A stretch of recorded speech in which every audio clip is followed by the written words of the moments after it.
que bom que chegou aqui. Dando continuidade na tela do celular. Na semana passada, a gente assistiu alguns trechos do anime Shingeki no Kyojin. E eu falei que eu ia focar em um personagem, cada episódio eu ia focar num personagem. Então hoje eu darei continuidade a comentários brevemente a respeito do personagem Eren. Então vamos lá. As pessoas lá naquela região, elas sentem raiva dos titãs, obviamente porque eles invadiram ali, eles colocam medo nas pessoas, mesmo que teoricamente não tivesse sido invadida a cidade, fora da muralha, eles sabem que eles estão lá por todas as partes, então gera esse sentimento de medo e de prisão de que eles têm que ficar ali dentro da muralha. E, como se não bastasse, os titãs acabam atacando a cidade, destruindo tudo e matando pessoas. Então, obviamente que as pessoas vão sentir raiva desses seres, dos titãs. Num primeiro momento, não vai passar na cabeça dessas pessoas a tentar entender o porquê que esses titãs fazem isso, porquê que eles estão atacando, o porquê que eles estão dentro da muralha e os titãs estão fora. Então isso a gente vai entender e conhecer mais pra frente nos próximos episódios.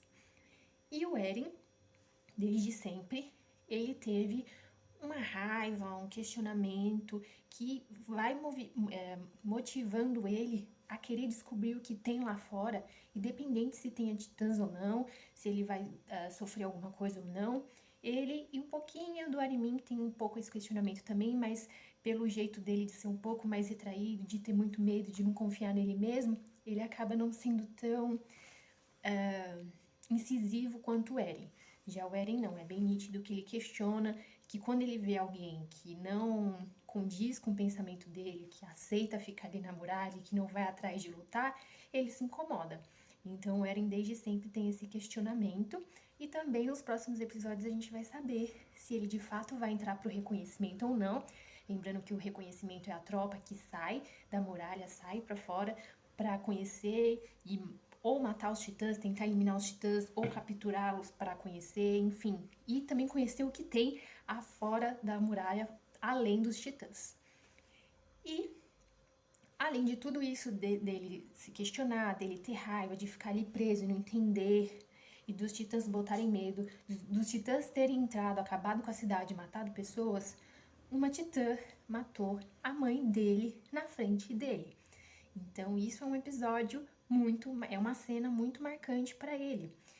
Então assim, o que já estava ali crescendo, cultivando aquele sentimento de eu vou ir atrás, eu vou fazer justiça porque isso não tá certo, ele ter visto a mãe dele ser morta na frente dele por um titã foi um estopim para que ele colocasse um ponto final, digamos assim. Mas a gente vai ter mais certeza a respeito disso nos próximos episódios. Estou comentando do que eu vi no primeiro episódio e fazendo suposições. Mas, independente que na vida real, por exemplo, não exista titãs, você vê uma cena dessa, de que vê alguém que você ama passando por uma situação difícil, ou até você presenciar uma morte, e ainda mais você sendo uma criança, é muito difícil porque a criança ainda não tem uma estabilidade emocional, nem nós, às vezes, adultos, tem uma estabilidade para lidar com determinadas coisas, mas a criança ainda é muito menos, porque ela não cresceu por completo, ela não teve experiência, vivência, então isso fica muito marcante. Tudo que acontece na infância, seja bom ou ruim, só que o ruim vai marcar de uma forma diferente, vai trazer consequências para nossa vida. E aí eu gostaria que vocês pensassem que tipo de sentimento que talvez geraria em vocês presenciar essa cena de um titã atacando a cidade onde você mora, ou você presenciar algo ruim. Pra gente poder começar a entender o que é que o Eren tá sentindo. O que o Eren sentiu e o que o Eren tá sentindo.